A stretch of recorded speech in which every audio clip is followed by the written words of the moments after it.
Number গুণ হইল আল্লাহর ভয়, 2 নাম্বার গুণ হইল কোরআনের মহব্বত, 3 নাম্বার গুণ হইল আল্লাহর উপরে ভরসা, 4 নাম্বার গুণ হইল নামাজ প্রতিষ্ঠা।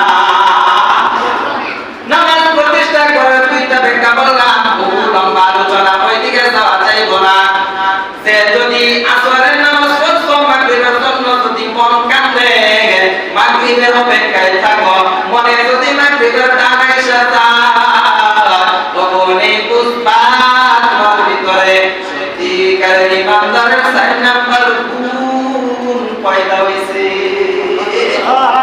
ও দুনিয়ার মুসলমান, আসুন সত্যিকারের ইমানদারের 5 নাম্বার গুণ আমার আল্লাহ বলে, ওয়া মিম্মা রাযাকনাহুম ইউনফিকুন। ও দুনিয়ার মুসলমান, দুনিয়া মন বলবেন মুতরফি কোন সত্যিকারের ইমানদারের 5 নাম্বার গুণ হইল আল্লাহ দেওয়া সম্পদ আল্লাহর রাস্তায় ব্যয় করা। কার দেওয়া সম্পদ? আল্লাহর দেওয়া সম্পদ। আপনি কইবেন এত কষ্ট করে টাকা কামাই, মাথার গাম ফায়ে ফালায় আল্লাহর কেমনে হয়? ও দুনিয়ার মুসলমান, এখন বলবেন আগে ছিল বাবার, এখন হইলাম আমি মালিক। ছোটবেলার কথা মনে হয়নি? 5টি হাল্লাই দিয়া দুলাভাইয়ের কত কামনায় করছি, কতই না পিছে পিছে করছি। দুলাভাই পানি মেলা হয়ে যাইব, কত কষ্ট করছি, ব্যাগ লয়ে ঘুরি, এটা কর সেটা কর, সব করি 5টি হাল্লাই দিয়া। আমার এমন একটা সময় ছিল কিছুই ছিল না রে বাবা,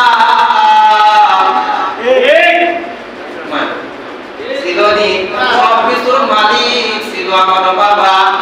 এখন বাবা নাই, সব কিছুর মালিক হইলাম আমি। আমার আল্লাহ বলতেছে, এরে বান্দার বান্দি, ভালো করে বুঝা, ভালো করে বুঝা।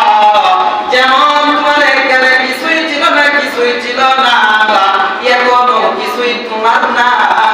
অল্প সময়ের জন্য ম্যানেজারের দায়িত্ব বুঝাইলাম তোরে, সব কিছুর মালিক রয়ে গেলাম আমি আল্লাহ।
সম্মানিত ভাই, মালিক আমাদেরকে তৌফিক দিয়েছেন বলে আমরা আসতে পেরেছি। এবং গত জুমায়ও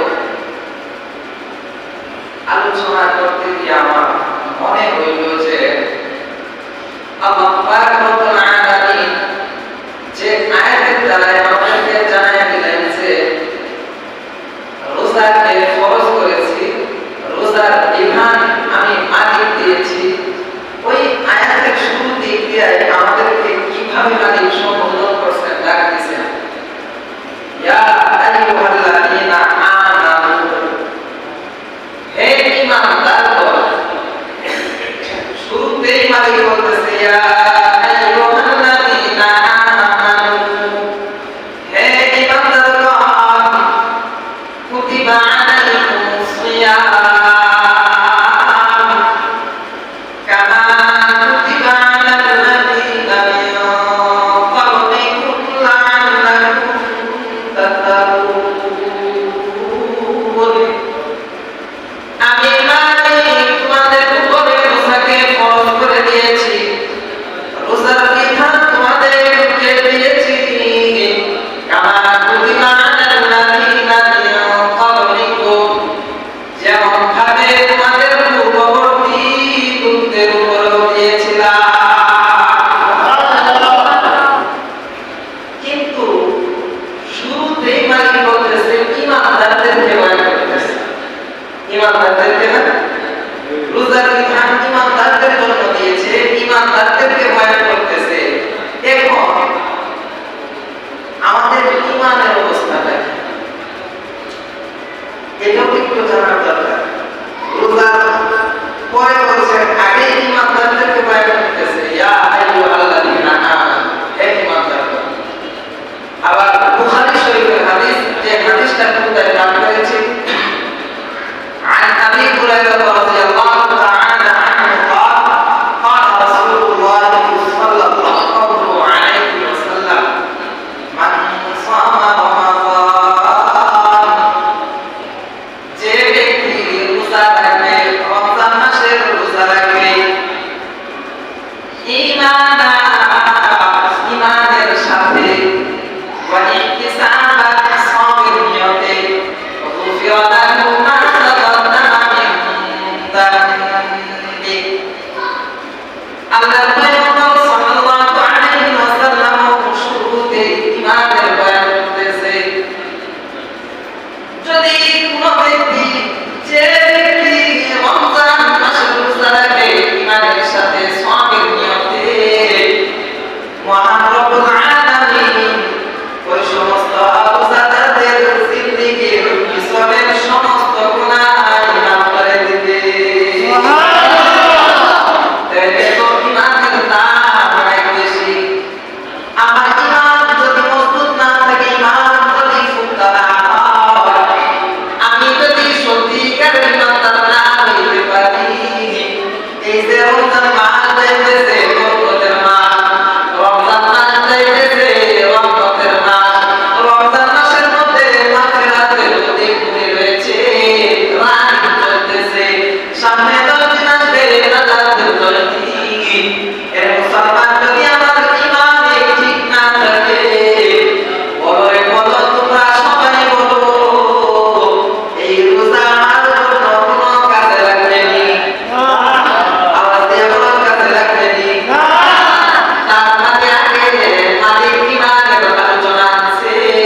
কয়টি? তিন নাম্বার আয়াতের মধ্যে কোন আনসার দুইটি। 3 আর 2 কয়? 3 আর 2 5। মহান রব্বুল আলামিন সূরাতুল আনফালের 2 নাম্বার এবং 3 নাম্বার আয়াতের মধ্যে সত্যিকারের ইমানদারের মোট কোন আনছেন কয়টি? 5টি। ওই 5টি কোন মানে স্কেল মাপকাঠি। সত্যিকারের ইমানদার হওয়ার আমি যে ইমানদার এটা মাপার মাপকাঠি স্কেল কয়টি? 5টি। এই 5টি আলোচনা করব ইনশাআল্লাহ। 1 নাম্বার বল ইন্নামাল মুমিনুনা আল্লাযীনা ইযা যুকিরাল্লাহ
ভাল লাগে না, তেরা চোখে চায়। আওয়াজ দিয়া বলো ঠিক কিনা? আমার প্রশ্ন হইল উলামায়ে কেরাম তো নবীগণের ওয়ালি, তুমি কেমনে রে বাবা ইমানদারদেরকে সত্যিকার ইমানদারের গুণ তোমার অন্তরে থাকা সত্ত্বেও এখন যদি আমি জিজ্ঞাসা করি ইমানের ব্যাপারে, আমরা তো সবাই ইমানদার, সবাই তো হাত তুলবা ঠিক কিনা?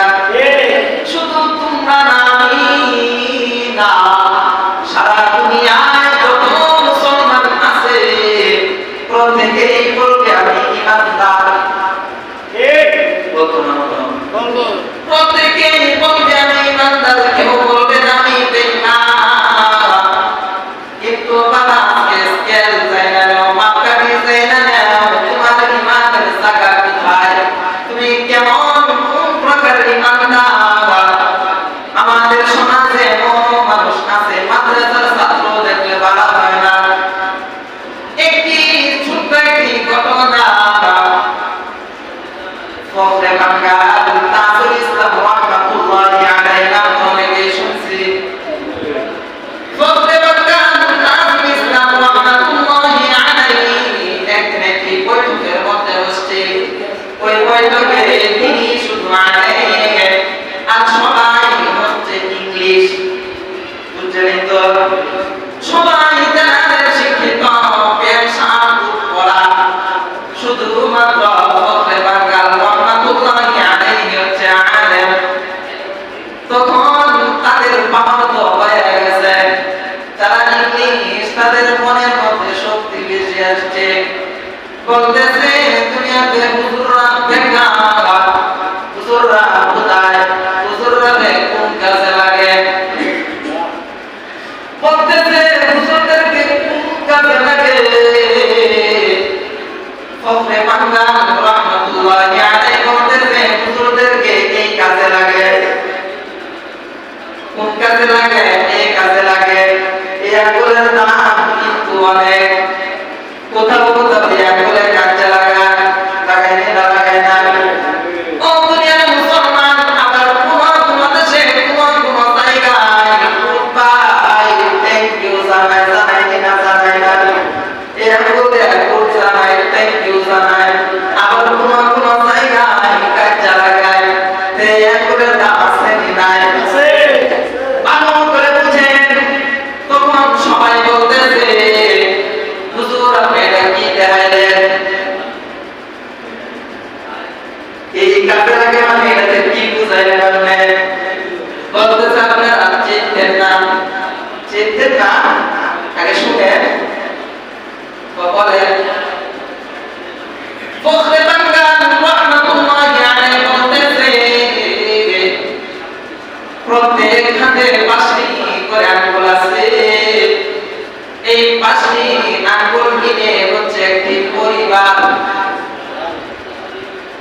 আর আমাদের সমাজেও বহু মানুষ, বিভিন্ন বিভিন্ন আকৃতির, বিভিন্ন বিভিন্ন ধরনের মানুষ মিলে হচ্ছে একটি পরিবার বা একটি সমাজ। বিভিন্ন ধরনের, বিভিন্ন আইটেমের, বিভিন্ন সিস্টেমের মানুষ মিলে হয় একটি সমাজ। আর হাতের 5 আঙ্গুল মিলে হয় একটি সমাজ। ভালো করে বুঝুন, সমাজের মানুষগুলি ব্যবসায়ী, চাকরিজীবীর সাথে মিল আছে, আছে কি নাই? কোন বিদ্যা মিল না থাকলেও তোমার মিল আছে। দুনিয়ার মুসলমান ভালো করে বুঝবেন। ফখরে বাঙ্গাল তাজুল ইসলাম রাহমাতুল্লাহি আলাইহি বুঝাইতেছে সমাজের মানুষগুলি একজন আরেকজনের কাছাকাছি মিল আছে। ব্যবসায়ী, চাকরিজীবীর সাথে মিল আছে, গৃহস্থ ব্যবসায়ীর সাথে মিল আছে, ব্যবসায়ী অন্যান্য মানুষের সাথে মিল আছে, চলাফেরার মিল আছে, চেহারার মিল আছে, বিভিন্ন দিক দিয়ে মিল আছে, আছে কি নাই? দুনিয়ার মুসলমান ওই সমাজের উলামায়ে কেরাম তো সমাজের বা সমাজের বাইরের,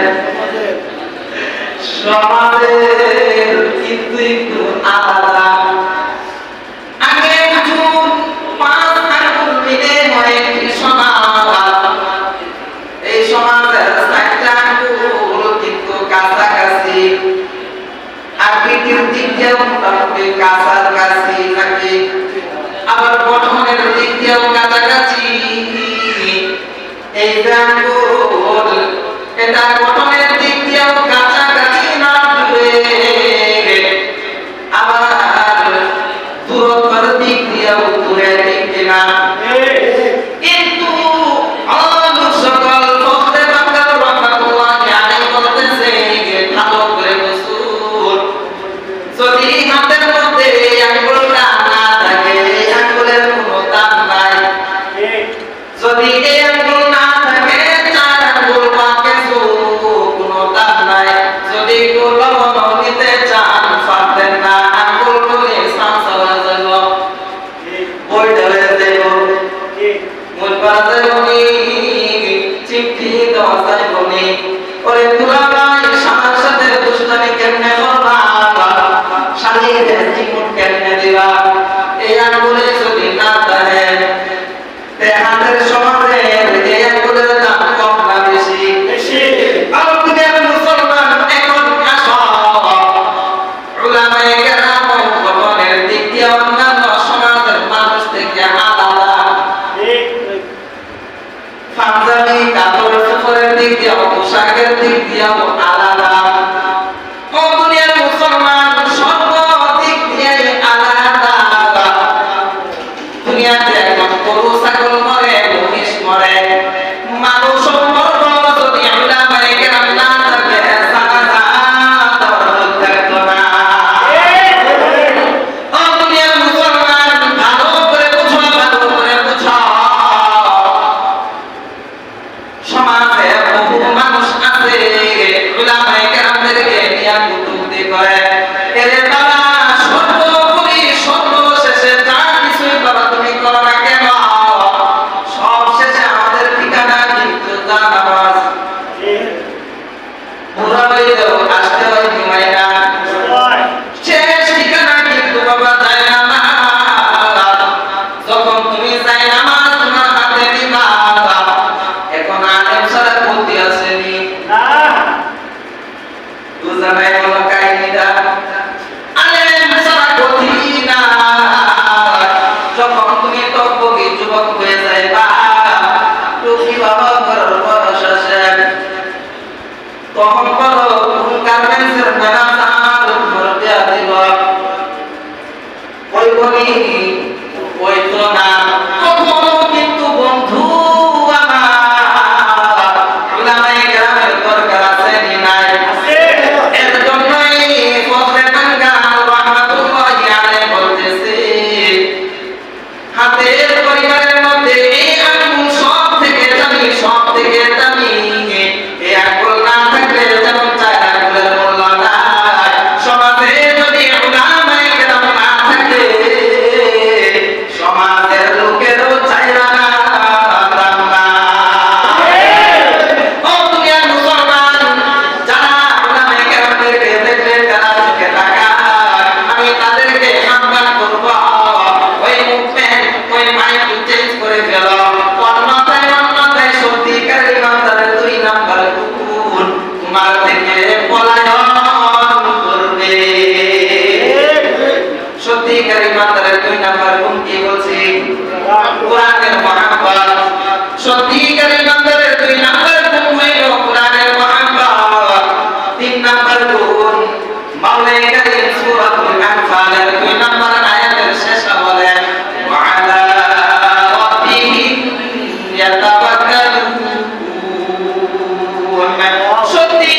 অন্তরে নাই। যদি জিজ্ঞাসা করা হয় কিভাবে চলতেছো, কেমনে চলতেছো, খুব কম মানুষ এসে আছে বলার সাথে সাথে বলবে আলহামদুলিল্লাহ আল্লাহ ভালো চলাইতেছে ছেলের মাধ্যমে। মাধ্যম মানে যে ছেলে ভরসা করবে আল্লাহ। তুমি টাকায় গেলা কেমনে গেলা, খুব কম মানুষে আছে বলবে আল্লাহ নিচে মাধ্যম ছিল গাড়ি, বলবে গাড়ি লেগেছি কেন, মোটর সাইকেলে গেছি। ও দুনিয়ার মুসলমান, যা কিছু করবো ভরসা করবো কার? ভরসা করবো একমাত্র আল্লাহ। ওই আল্লাহর উপরে ভরসা করাটা সত্যিকারের ইমানদারের কয় নাম্বার গুণ? 3 নাম্বার গুণ। সত্যিকারের ইমানদারের 3 নাম্বার গুণ হইল ভরসা করবো আল্লাহ। 1 নাম্বার গুণ আল্লাহর ভয়, 2 নাম্বার গুণ কোরআনের মহব্বত, 3 নাম্বার গুণ আল্লাহর উপরে ভরসা। আমাদের মুসলমান সত্যিকারের ইমানদারের গুণ কয়টা বলছিলাম? কয়টা বলছিলাম? 5টা গুণ গেল কয়টা? গেল 3টা। আয়াত গেল 1টা। আরেকটা আয়াত হইছে কোন ফাইমু কয়টা? কোন ফাইমু 2টা। আল্লাহ প্রথম কোনটাই বলতেছে আল্লাযীনা ইউকিমুনাস সালাহ। আল্লাহ পাক রব্বুল আলামিন সত্যিকারের ইমানদার দুনিয়াতে সবাই দাবি করে আমি ইমানদার, সত্য ইমানদার, সত্য ইমানদার। আমি বিশ্বাস করি না আমি মালিক খেয়াল দিয়া দিলাম সূরাতুল আনফালের মধ্যে আমি সত্যিকারের ইমানদারের গুণ বর্ণনা করলাম 5টা। যাদের মধ্যে এই 5 গুণ থাকবে তারাই হচ্ছে আমি মালিকের কাছে সত্যিকারের ইমানদার। তার মধ্য থেকে 4 নাম্বার গুণ হইল আল্লাযীনা ইউকিমুনাস সালাহ। সত্যিকারের ইমানদার যারা হইবে তারা নামাজ কায়েম করবে। কি কায়েম করব? নামাজ কায়েম করব। এবং বলবেন নামাজ কায়েম করব কেমনে, কোথায়? ও দুনিয়ার মুসলমান, আমার যেমন বডি আছে নামাজেরও কিন্তু একটা বডি আছে। আমার বডির মধ্যে কিছু অঙ্গ আছে, কিছু পার্ট আছে যেগুলি না থাকলে মানুষটাই বাঁচে না। আছে কি নাই? ও দুনিয়ার মুসলমান, নামাজেরও বডির কিছু অঙ্গ আছে যেগুলি পালন না করলে নামাজই হয় না। ফরজ বিষয় আছে কি নাই? নামাজের ফরজ আছে কি নাই? শরীর পাক, কাপড় পাক, নামাজের জায়গা পাক, কত টাকা দিলাম কি হওয়া ওয়াক্ত মতো নামাজ পড়া, নামাজের নিয়ত করা আছে কি নাই? ও দুনিয়ার মুসলমান, নামাজের বাহিরে নামাজের ভিতরে 13 ফরজ। এটা হচ্ছে শরীরের ওই অঙ্গ যেটা না থাকলে মানুষ বাঁচে না। যেমন হাত, নামাজের জন্য এটাও হচ্ছে নামাজের হাত। যদি তোমার ফরজ নষ্ট হয়ে যায় নামাজই নষ্ট। এগুলি আমার জানতে হবে কি না? হবে না। ও দুনিয়ার মুসলমান, কখন জানতা, কোথায় জানতা? জানার তো রাস্তাগুলা তুমি তো শোনা। ও দুনিয়ার মুসলমান, আল্লাহ বলতেছে সত্যিকারের ইমানদারের 4 নাম্বার গুণ হইল নামাজ কায়েম করা। নামাজ কায়েম কোথায় করব, কেমনে করব? বুঝাইতেছিলাম শরীরের যেমন কিছু অঙ্গ আছে, প্রত্যেকটা অঙ্গ অঙ্গ মিলে হইছে দেহ শরীর। এই বডি, নামাজও কিন্তু একটা বডি আছে, কিছু কিছু অঙ্গ আছে। কিছু অঙ্গ আছে যদি নষ্ট হয়ে যায় নামাজ নষ্ট। শরীরেরও কিছু অঙ্গ আছে নষ্ট হইলে মানুষই নষ্ট, মানে হয়ে যায় কি লাশ, কোনো দাম থাকে না। ও দুনিয়ার মুসলমান, আমার মানুষের শরীরের মধ্যে কিছু অঙ্গ আছে যদি নষ্ট হয়ে যায় মানুষটা কি মরে যায় না বাচ্চা যায়? যেমন কান, যদি কান কাইটা যায় মানুষটা মরে যাইব না বাঁচব? বাঁচব ঠিকই, কিন্তু অসম্পূর্ণ। ও দুনিয়ার মুসলমান, নামাজেরও কিছু বিষয় আছে। সুন্নত ওয়াজিব অনেক কিছু বিষয় আছে যদি নষ্ট হয়ে যায় নামাজ নষ্ট হইবে না কথা ঠিক, কিন্তু অসম্পূর্ণ বুঝা নাই অসম্পূর্ণ তুমি আর মুসলমান আমার আল্লাহ বলতেছে যদি এগুলি সব কিছুই জানো সব কিছুই বুঝা যদি আমল করো তখনই তোমার হইল নামাজ কায়েম। আরেকটা উদাহরণ মুফাসসিরিন কেরাম বলেন যদি তুমি যোহরের নামাজ আদায় করছো মসজিদ থেকে বের হয়ে যাইবা কিন্তু আসরের লাগিয়া মন কান্দে ও ব্যবসায়ী ভাই ভালো করে বুঝো ভালো করে বুঝো নামাজ কায়েমের অর্থ আরেকটা হইল যদি আসরের নামাজ পড়ছো পড়ে মসজিদ থেকে বের হয়ে দোকানে যাইবা তখন থেকে আসরের জন্য পেট পুরে মন কান্দে আসরের টান আইসা যায় আসরের অপেক্ষায় থাকো জানিয়া নাই গো ফায়দা কিন্তু দুইটা এক নাম্বার হইবে সত্যিকারের চার নাম্বার গুণ তোমার অর্জন হইবে আর যতক্ষণ পর্যন্ত আসরের অপেক্ষায় থাকবা মহান রব্বুল আলামিন ইবাদতের সওয়াব দান করবে।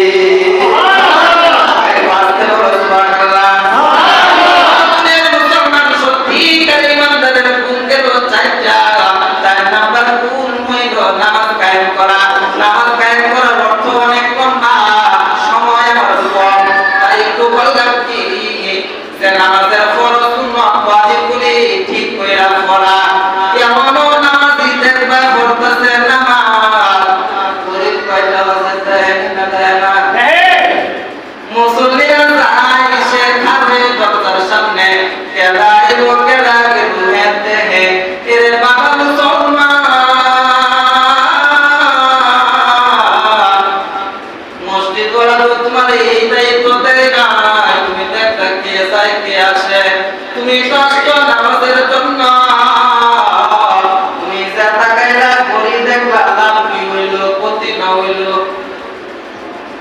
ও দুনিয়ার মুসলমান ভালো করে বুঝবেন ভালো করে বুঝবেন আমলে কাসির বলতে নামাজ পড়ার একটা কারণ আছে এটার সংক্ষেপে একেবারে বোঝার জন্য বলি কেউ যদি আয়সা তোমার দেখে তোমার আচার আচরণে বাহির থেকে দেখে যদি মনে হয় নামাজ না তুমি করে দেখতেছো মানুষ দেখতেছো ছেলে নিয়ে আসছো ছেলে তোর মারে আবার ধরো এটা করো এটা করো তখন যদি ওই ব্যক্তি বুঝে তুমি নামাজে না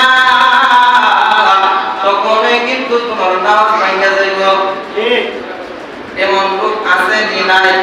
আমি তোমাকে লজ্জা দেওয়ার জন্য বলি না তোমার পায়ে ধরে বলি বাবা আমার যেহেতু দায়িত্ব আমার বুঝাইতে হবে যদি আমি না বুঝাইতে আমাদের মাঠে বাবা তুমি তো আমার সাবধান না উপায় আছে নি আমার সাবধান না যদি কোনো কষ্ট লাগে বাবা তোমার পাটা নিয়ে আসো আমি চুমুন দিয়া দে কষ্ট নিও না রে বাবা সব কিছুই ভালো করে বুঝবা মসজিদের ইমাম রাখো কষ্টের টাকা দিয়া বেতন দেও কেন তুমি একটা মাস খালাই না করে জিগাইলে পরে পাও কেন জিগাইলে পরে পাও কেন খারাপ লাগে তুমি আয়েশা দেখো ইমাম সাহেব এমন খুশি হয় শাস্ত্রলে নিয়ে যদি একটা না খাওয়া হইয়া তো খুশি হইতো না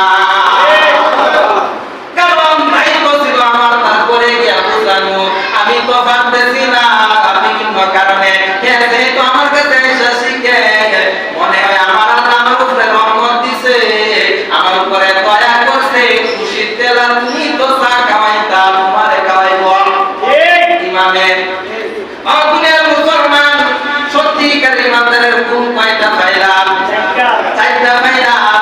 এক নাম্বার গুণ হইল আল্লাহর ভয়, দুই নাম্বার গুণ হইল কোরআনের মহব্বত, তিন নাম্বার গুণ হইল আল্লাহর উপরে ভরসা, চার নাম্বার গুণ হইল নামাজ প্রতিষ্ঠা। নামাজ প্রতিষ্ঠা করে দুইটা ব্যাখ্যা বললাম, বহু লম্বা আলোচনা ওইদিকে যাওয়া যাইব না। যে যদি আসরের নামাজ পড়ছো মাগরিবের জন্য যদি মন কান্দে মাগরিবের অপেক্ষায় থাকো মনে যদি মাগরিবের টান আইসা যায় তখনই বুঝবা তোমার ভিতরে সত্যিকারের ইমানদারের 4 নাম্বার গুণ পয়দা হইছে।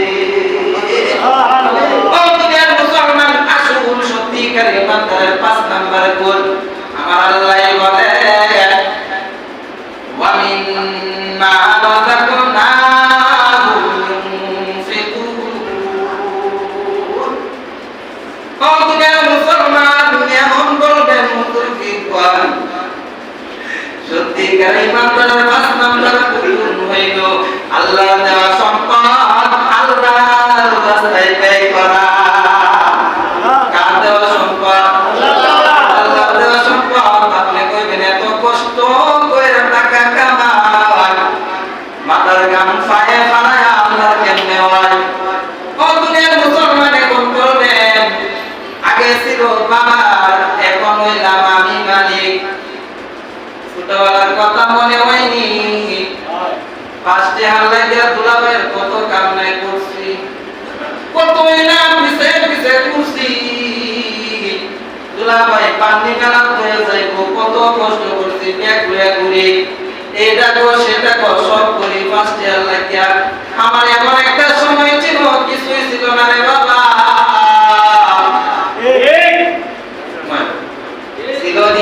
সব কিছুর মালিক ছিল আমার বাবা, এখন বাবা নাই, সব কিছুর মালিক হইলাম আমি।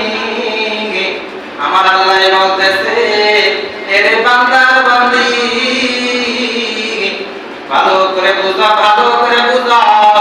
যেমন তোমার এখানে কিছুই ছিল না, কিছুই ছিল না, এখনো কিছুই তোমার না। অল্প সময়ের জন্য ম্যানেজারের দায়িত্ব বুঝাইলাম তোরে, সব কিছুর মালিক রয়ে গেলাম আমি আল্লাহ। মালিক কে ভাই? সব কিছুর মালিক আল্লাহ। অল্প সময়ের জন্য ম্যানেজারের দায়িত্ব পাইল কে? আপনি আমি। আপনি আমি ম্যানেজারের দায়িত্ব পাইছি। পায়ে যদি বলি সিনসনি সিনসনি আমারে, আমি 7 ফুলার বাপ কয়নি না কয় না। 5 ওয়াক্ত নামাজি, ক্ষমতার বহুত ব্যবহার, টাকা পয়সার অনেক দাম, অনেক দাম। এরে বাবা কত সম্পদের মালিক হই না ছিল, কত সম্পদওয়ালা ছিল। বেশি দূরে না, তোমার কাছের গুলি দেখো। যখন সে বিদায় হয়ে গেছে, যখন সে সাদা কাপড়ের মালিক হয়ে গেল, যখন নাকি তার সন্তানেরা, তার নিকট আত্মীয়রা মাথায় পেটে পায়ে বাদ দিয়া কবরে রাখলো, তুমি বলো রে বাবা, বলো রে বাবা, কত গুরুত্বমি নিয়ে কবরে গেছে? গেছেনি না? যাই নাই, যাই নাই। সব কিছুই রাইখা গেল সন্তানের জন্য। কিতাবের মধ্যে আজকে আমরা সন্তানের জন্য সম্পদ রাইখা যাই, সন্তানের জন্য সম্পদের জন্য কত কষ্ট করি। আমি মারা যাইলে আমার সন্তান কি খাইব, কি খাইব, কত চেষ্টা করে সন্তানের লাগিয়া ব্যাংকে টাকা রাখি, কত কষ্ট করি। কিতাবওয়ালাই বলে সন্তানের লাগিয়া সম্পদ করিস না, করিস না, তোর সন্তানকে সম্পদ বানায়া যা। সন্তানকে যদি বলো তুমি সম্পদ বানাইতে পারো, সন্তানের লাগিয়া সম্পদ রেখে যাইতে হবে না, সন্তানই তো সম্পদ। ও দুনিয়ার মুসলমান, যদি সন্তান রেখে যাও, মরার পরে হাত ধরে বলবে আল্লাহ, বাবাই না কত কষ্ট করছে, বাবাই না দিতে থাকে। যখন একসাথে বসছি খাবারের জন্য, পাতিলে ভাত না, বাবাই বলছে আমার খাওয়া আগে শেষ। বাবা মায়ের বলতেছে আমার পেট করে গেছে, সত্য খাইতে পারতাম। এরে মুসলমান, বাবা কত কষ্ট করছে চোখের সামনে, কিন্তু সন্তান তোমারে বুঝতে দেয় নাই, তোমাকে বুঝতে দেয় না। তুমি বোঝারও চেষ্টা করো নাই, কারণ ওই সমস্ত বুঝ শক্তি ছিল না, কারণ তুমি ছোট ছিলে। বাবাই পলিটিক্স করে পেটে খিদা রেখে সন্তানের জন্য আলাদা করে রাখছে। এরে বাবা, ওই সন্তানের জন্য তুমি সম্পদের চিন্তা করিল না। মালিক এমন খাওয়াইবো, এমন খাওয়াইবো, এমন খাওয়াইবো, এক সময় তুমি দিতে পারো না খাবার, এমন সময় আসবে তোমার সন্তান খাইতে পারবো না।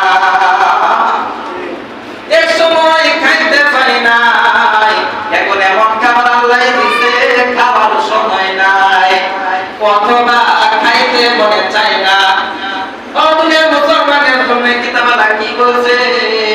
সন্তানের জন্য সম্পদ রাখা তোমার চিন্তা কইরো না, তোমার সন্তানটাকে সম্পদ বানানোর চিন্তা করো। মানে সন্তানটাকে মাদ্রাসায় ভর্তি করাও, সন্তানটাকে কোরআনের হাফেজ বানাও, সন্তানটাকে দ্বীনি শিক্ষা দেও। তুমি বাবার উপরে ফরজ হচ্ছে সন্তানকে দ্বীনি ইলম শিক্ষা করানো, দ্বীনি ইলমের তরবিয়তের সময় দেওয়া। তোমার সন্তান তুমি তোমার উপরে মালিক ফরজ করে দিয়েছে তোমার সন্তানকে সঠিক শিক্ষায় শিক্ষিত করা। ডাক্তার বানাইবা কোনো আফসোস নাই, বানাও, আমাদেরও দরকার আছে। আমাদের কাছে যদি ইমানদার সত্যিকারের সাচ্চা ইমানদার একজন ডাক্তার থাকে আমাদের জন্য লাভ না ক্ষতি?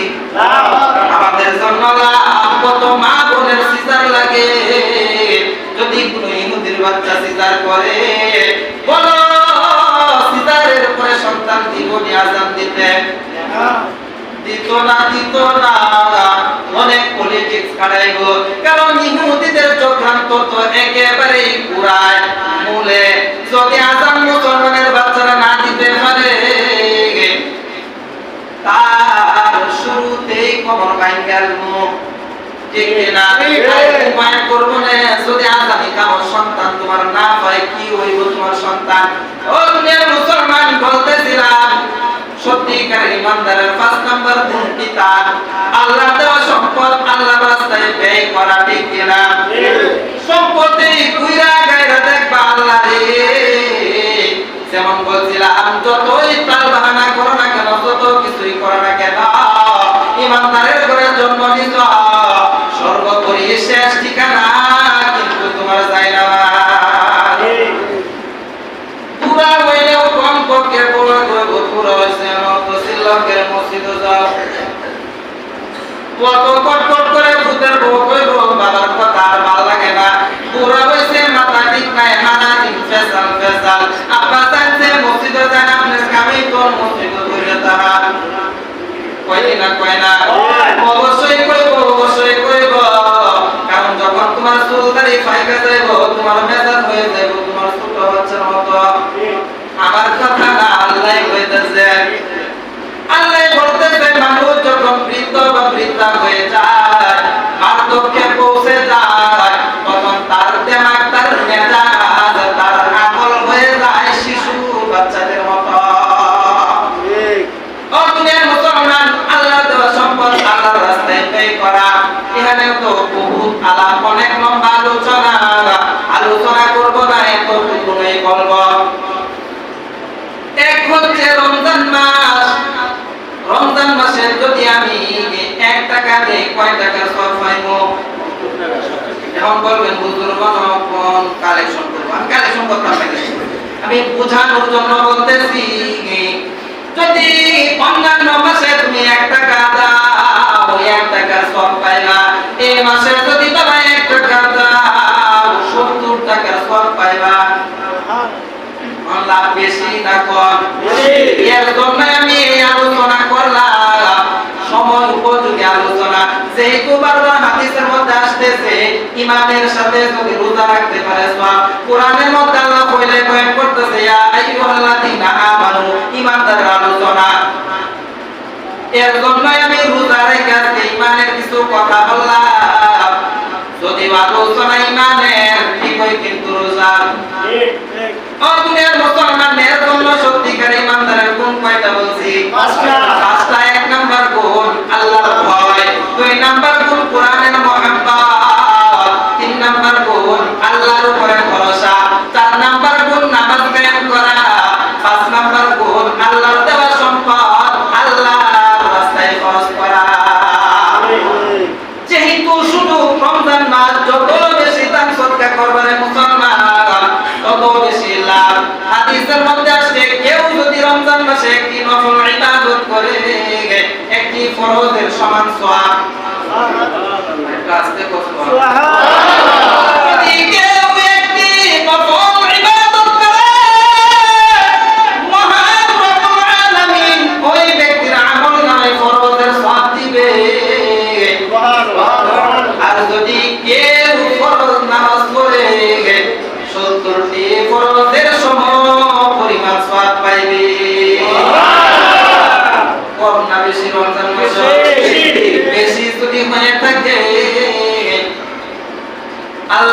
ভিতরেও বেশি বেশি দান সদকা করবা, বেশি বেশি দিবা, অল্প দিবা বেশি পাইবা। মন কইবা সারা বছর দিতাম না, রমজান মাসে লেগে রেখে দেব। না না, সারা বছর তো দিবাই দিবা, যেহেতু পাইবা রোজার মাস পুরা আল্লাহকে বাড়ায়া দিবা। ঠিক না? আরেকদিন আলোচনা করব না সময় নিয়া, এর জন্য দাদার আমলের সম্পদ নাতি পর্যন্ত যায় না, ওইখানে রেখে দিলাম। পয়লা দিলাম কি সত্যিকার ইমানদারের কোন পাঁচটা, প্রত্যেকের ভিতরে অবশ্যই থাকলে আরো বৃদ্ধি করার চেষ্টা করবা, আর যদি না থাকে আনার চেষ্টা করবা। ইমান যদি বাবা ঠিক না থাকে, পলাশিরা ব্যাগ যেমন দাম, তেরে মুসলমান তোমার আমারও এমন দাম। পলাশিরা ব্যাগের মধ্যে সারা রাত যদি বাজার করো লাভ আসেনি। তলা নাই খালই মাছ মারার খরই, যদি সারাদিন মাছ মারলা মাছ রাখলা লাভ আসেনি। লাভ নাই লাভ নাই লাভ না। যেমন যদি তোমার ইমান ঠিক না থাকে, তুমি যত বড় ইবাদতগার হও না কেন, যত বড় হাসিয়ার কাছে হও না কেন, আমার কথা না আমার কথা না, আমার আল্লাহ জানায়া দিছে ওই ব্যক্তির আমার কাছে কোনো দাম নাই। আমাদের ইমান শক্ত করার দরকার আছে নি নাই? ইমান মজবুত করব, আমল করব। আল্লাহ পাক রব্বুল আলামিন আমাদের জন্য কি পুরস্কার রাখছে অন্য জুমায় ইনশাআল্লাহ বলে দিব, হতে পারে সামনের জুমায় আসতে পারে।